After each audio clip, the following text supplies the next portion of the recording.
Hola, te habla Esther Morales de laprofematemática.com y este video es para hablar sobre los instrumentos de recolección de datos que se utilizan en los trabajos de investigación. En este caso te voy a mencionar el cuestionario y básicamente voy a analizar un cuestionario de uno de mis tesistas. Entonces voy a hacer un recorrido breve por alguna teoría para caer precisamente en el cuestionario. ¿Qué vas a aprender en este video? Primero, cuáles son las etapas previas a la medición, qué es recolectar datos, qué es validez y confiabilidad, cuáles son los tipos de instrumentos, pero en este caso me voy a enfocar solamente en el cuestionario, y el caso de estudio, que es lo central. Así que quédate hasta el final del video porque ahí es donde está el caso de estudio. Entonces, ¿cuáles son las etapas previas a la medición? Cuando tú comienzas tu trabajo de investigación, comienzas por definir cuál es el problema.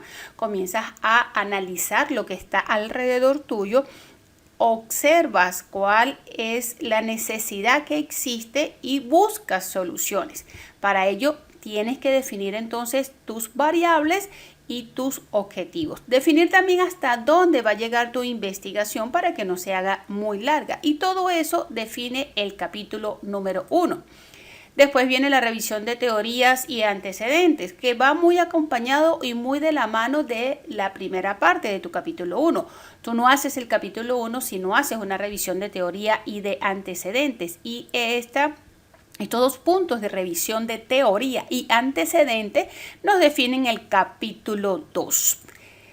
Después hay que decir cómo vamos a hacer esa investigación, hay que decir el plan, hay que decir los pasos, hay que decir los procedimientos. Por lo tanto, definimos la metodología, desde el momento que vamos a recoger los datos hasta cómo los vamos a analizar.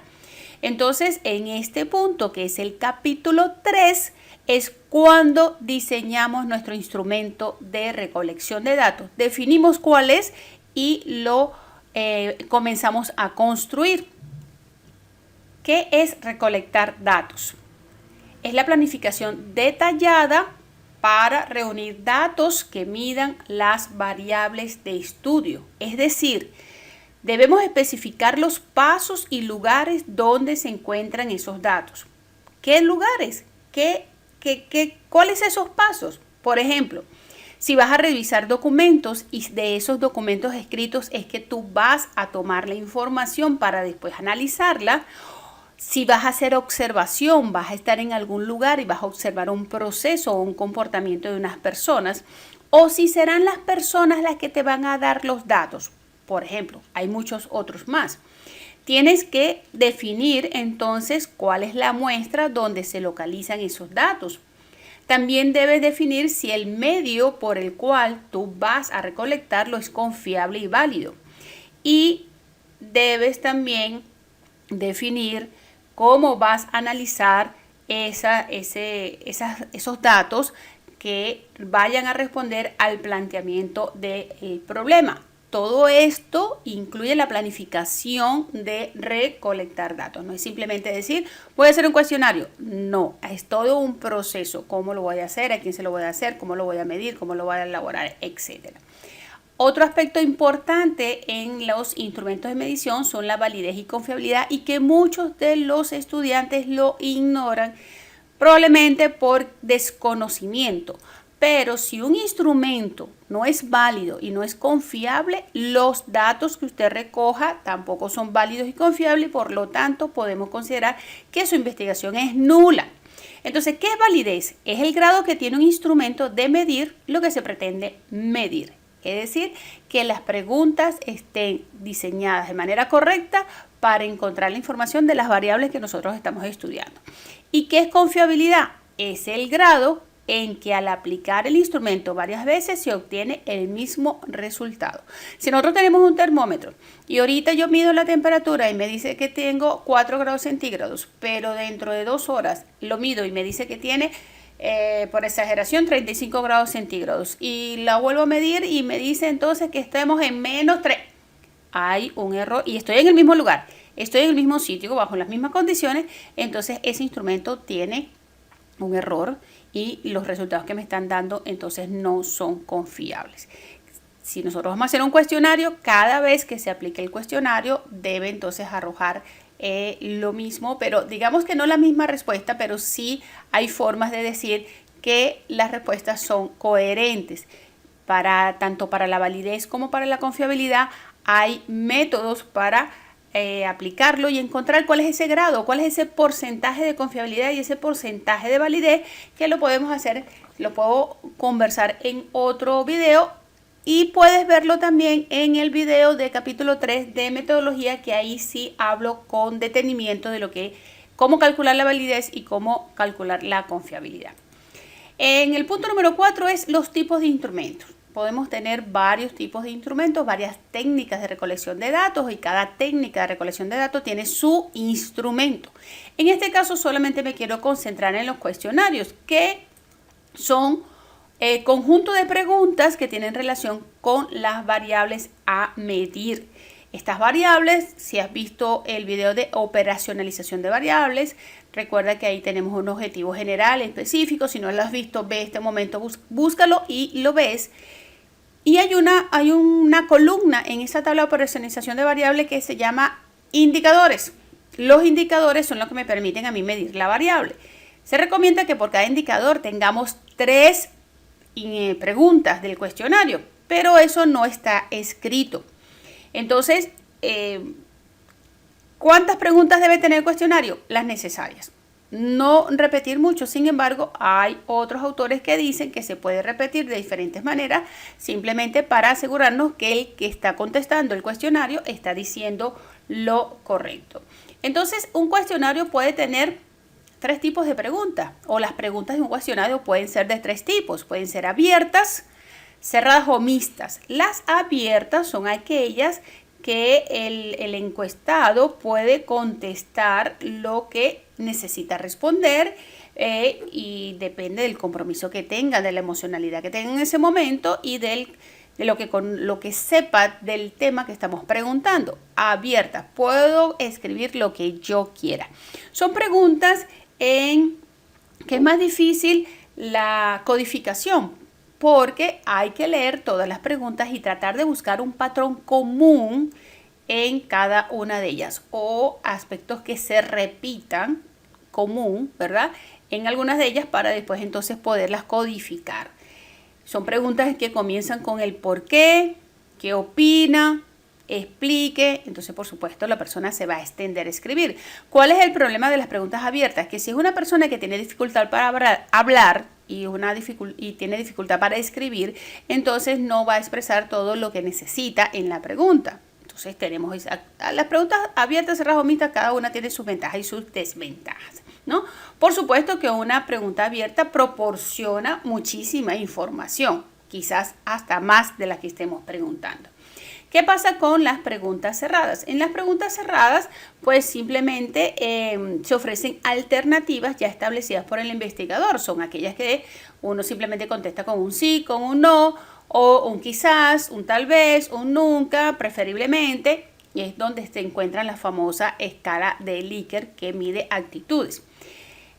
Son fáciles de codificar porque cada una de las opciones pues tendrá un número y es más fácil para luego hacer el análisis.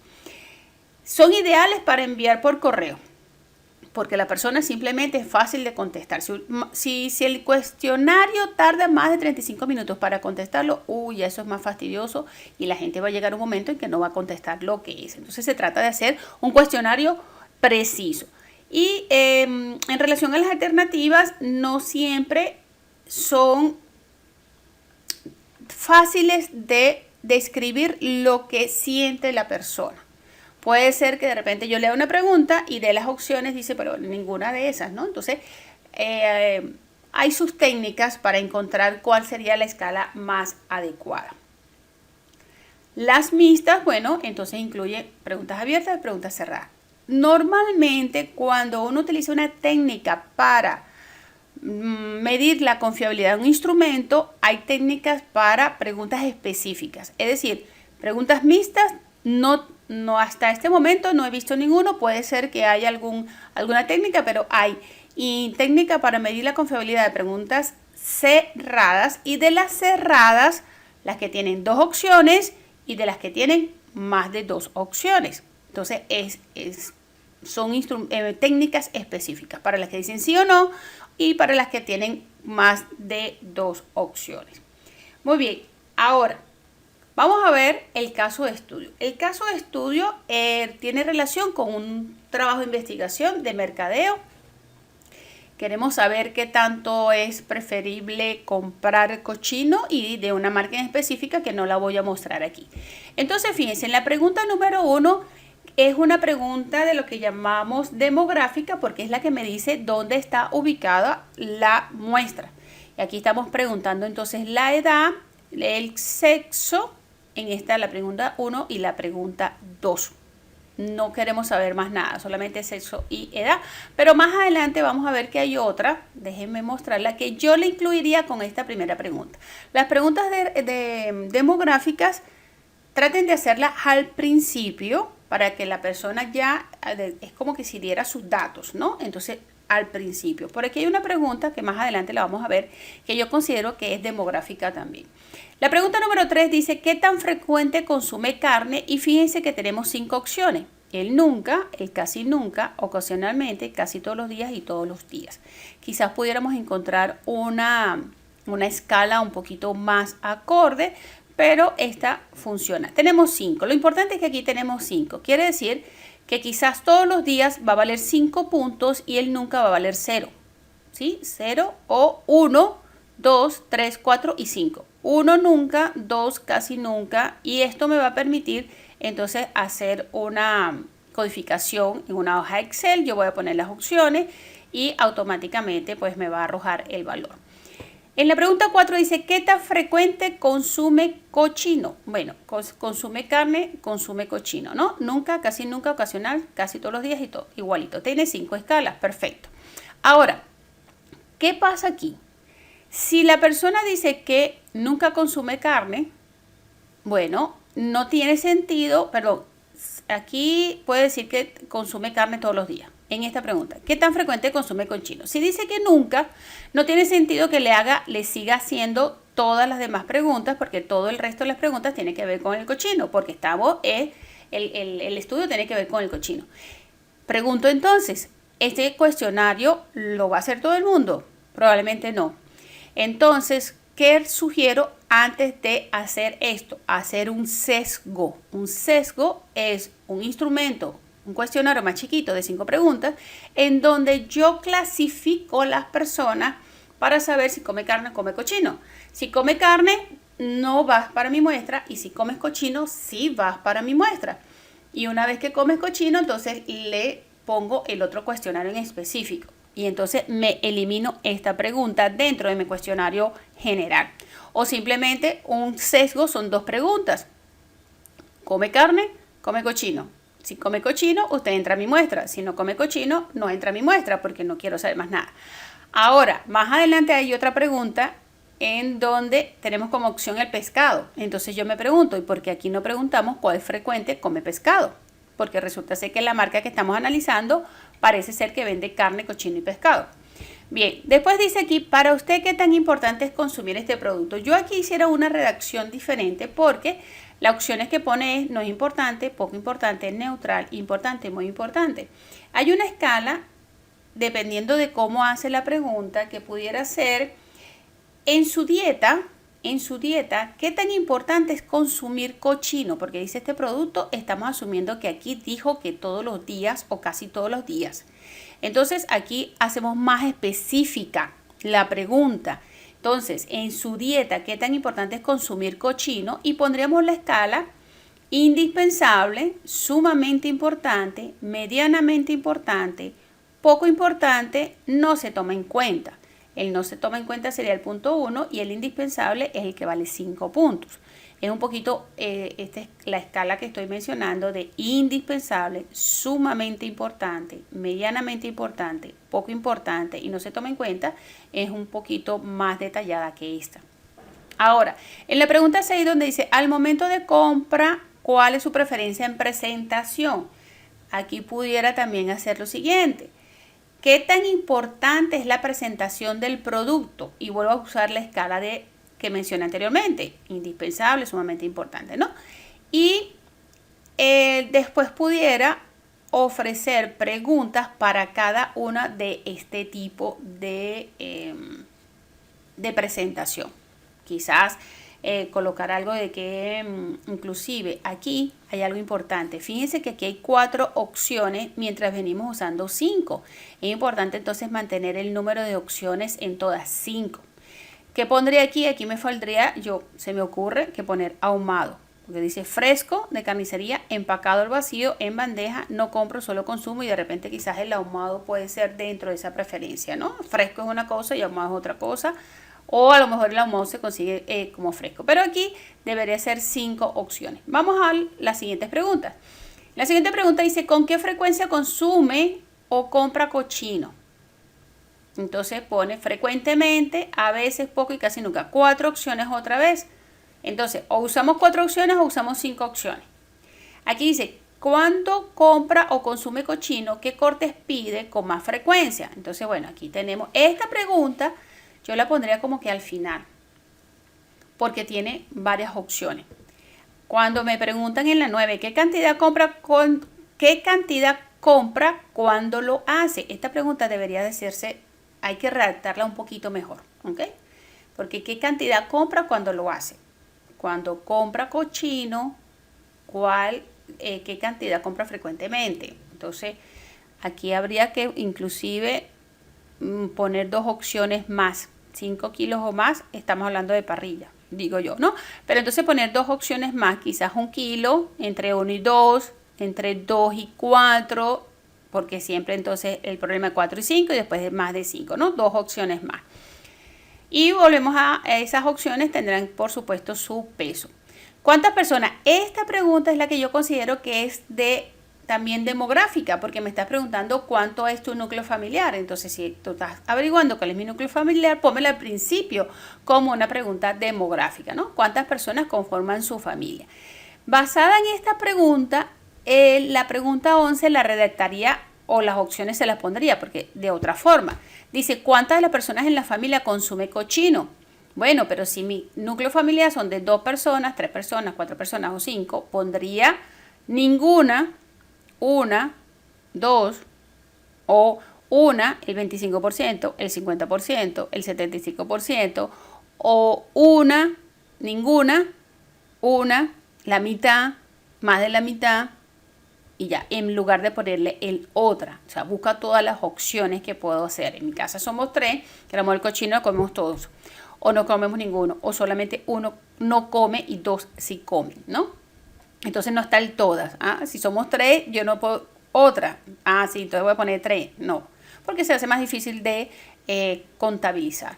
Bien, entonces, 2. ¿Conocen la marca de cortes de cochino tal? Entonces, si la conozco, la he visto, no la conozco. Aquí como que no hay más opciones, pero ¿cuál es el objetivo de preguntar si conoce la marca? Aquí hay que también, ya me voy a devolver para preguntar unas cosas. Vamos con la última parte. Dice, en caso de que conozca la marca, ¿compraría nuevamente los cortes? Bueno, aquí sí, a veces no. Quizás. ¿Qué pasa con el quizás? ¿Qué pasa con el tal vez? Ok. ¿Qué otro producto estaría dispuesto a comprar a la marca? Entonces fíjense que aquí aparece el pescado. Entonces, ¿por qué no preguntamos al principio si come pescado en su dieta? Porque entonces sí me compra carne, pescado o pollo. Ok. Características más importantes al comprar. Aquí haría una pregunta por cada característica. Es decir, algo como esto. Al momento de comprar, ¿qué tan importante es para usted el precio? Entonces usamos la escala de indispensable, sumamente importante, medianamente importante, poco importante y no se toma en cuenta, ¿ok? Una pregunta para cada uno de ellos, porque a lo mejor es importante el precio, pero también es importante la marca, o también es importante la calidad, es importante el empacado. Entonces hay que preguntar qué tan importante es, ¿ok? ¿Cuánto está dispuesto a pagar por un corte cochino? Aquí hay 3 opciones, yo agregaría 2 opciones más Me imagino que estos precios lo están haciendo por lo que se maneja, pero pondría 2 opciones más. Al momento de realizar la compra de los cortes de cochino, ¿en qué establecimiento prefiere? Aquí dice frigorífico. El delivery yo lo pondría en español, servicio a domicilio. Marca de cochino pondría supermercados y pondría mercados libres, que a lo mejor es lo que llaman frigorífico, pero frigorífico es una tienda que solamente se encarga de comprar, de vender estos artículos, pero mercado libre y supermercados son otras cosas, ¿ok? Es de su gusto la modalidad de entrega a través de, yo pondría servicio a domicilio porque lo estamos haciendo en un lugar, esto es una palabra que está en inglés y todo nuestro trabajo de investigación debería ser en español y lo estamos haciendo en Venezuela, igual que estos precios que están acá. Pero como los precios están variando, quizás es más fácil hacerlo en dólar. Bien, es de su gusto a través de cuáles medios de comunicación le gustaría conocer sobre la marca. Entonces dice redes sociales, influencer, páginas web. Yo agregaría recomendación, porque puede ser que yo la conozca porque alguien me lo dijo. Entonces eso es lo que llamamos boca en boca o recomendación.